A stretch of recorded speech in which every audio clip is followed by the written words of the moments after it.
My name is Vera Weisbecker. I'm an associate professor at Flinders University and a chief investigator at CABA. So Go Extinct is a game that if you play it, you have a game board with a huge family tree of Australian life in it. And you also have a set of cards of which each player gets a few, and you try to understand which cards you need to get in order to collect groups of animals that we call clades that are most closely related to each other. So the idea is that you ask other players for cards that you need in order to fill a whole clade. Once you have a complete clade, you put them down and you earn points for having these complete clades.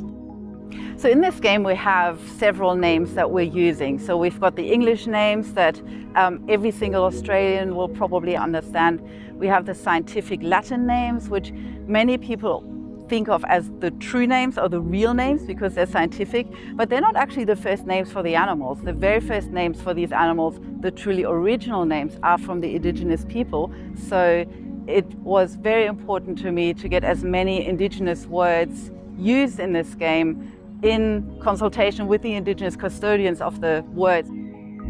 I think it's really important to teach Australian students and students all around the world about the basics of evolution. I'm an evolutionary biologist. Evolution is behind everything we say and do and how we interact with the environment.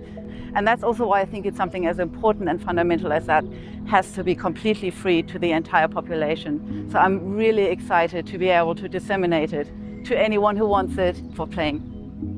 My name is Nellie Pease. I'm a paleontologist and an artist, and I did the illustrations for the cards in the game Go Extinct.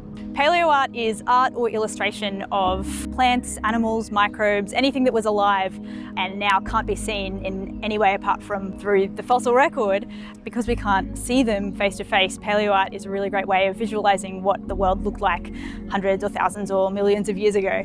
It also helps make the past real and exciting to people in the present day. So we can see things like dinosaurs or trilobites or extinct megafauna. I think Go Extinct was a great idea and a really valuable thing to work on because it gives kids a way to visualize the past. Especially as a little kid, it's hard to imagine that there was a past so long ago and that it was filled with these animals that are so different to the animals that they see in their world today.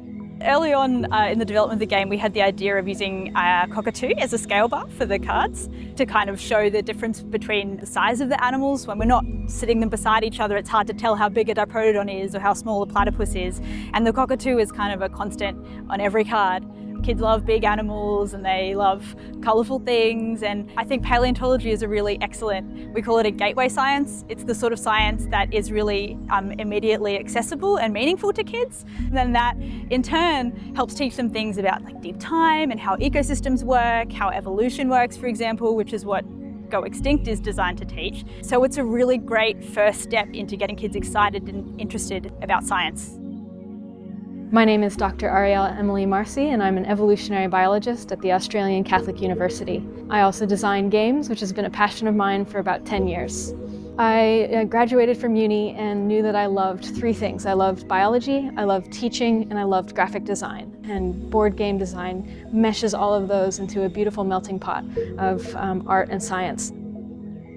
There's huge value in making learning fun, and what's wonderful about board games is that they're social, and so kids learn from their peers. Every turn that they take is like a little experiment. They're going to make a prediction about what will happen in the game, and they get information back about whether that prediction was right or not.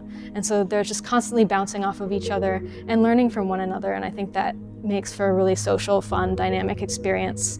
Where you're looking at games, you're looking at science, and science is social, it's dynamic. It's also all about thinking about systems. Games are systems that just happen to be fun, and so they're a wonderful way to practice science.